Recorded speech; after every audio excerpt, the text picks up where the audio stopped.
सर्दियों की एक शाम थी। धूप ढल चुकी थी और घर के आंगन में भाभी दीपिका तुलसी में दिया जला रही थी। ठंडी हवा के साथ घी के दीपक की खुशबू पूरे घर में फैल गई थी। तभी बाहर से स्कूटर की आवाज आई। दीदी, आ गया मैं। यह आवाज थी राहुल की, दीपिका के देवर की, जो 3 महीने बाद नौकरी से छुट्टी लेकर घर लौटा था। दीपिका ने मुस्कुराते हुए दरवाजा खोला। आ गए तुम। कितने दुबले हो गए हो, खाना ढंग से नहीं खाते क्या? राहुल ने झट से बैग नीचे रख दिया। बस काम ज्यादा रहता है भाभी, लेकिन अब तो घर आ गया हूँ, आपकी हाथ की रोटी मिल जाएगी। दीपिका ने प्यार से कहा। पहले हाथ मुंह धो लो, फिर खाना परोसती हूँ। रात के खाने पर सारा परिवार बैठा था। राहुल अपनी भाभी की बनाई खड़ी खा रहा था और बोला, भाभी, आपके हाथ का स्वाद तो ऑफिस के मेस में कहीं नहीं मिलता।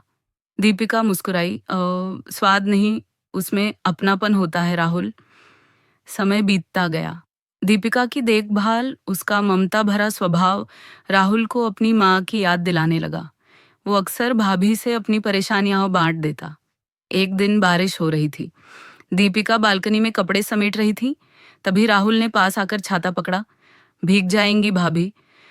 दीपिका ने देखा, राहुल की आंखों में सच्चा स्नेह था, लेकिन कोई सीमा लांघने वाली बात नहीं थी। बस एक अपनापन, एक भरोसा। दीपिका बोली, तुम हमेशा ऐसे ही रहना राहुल, अपने भावनाओं को संभालना सीखो। रिश्ता तभी खूबसूरत बनता है जब उसमें मर्यादा हो। राहुल ने सिर झुका लिया।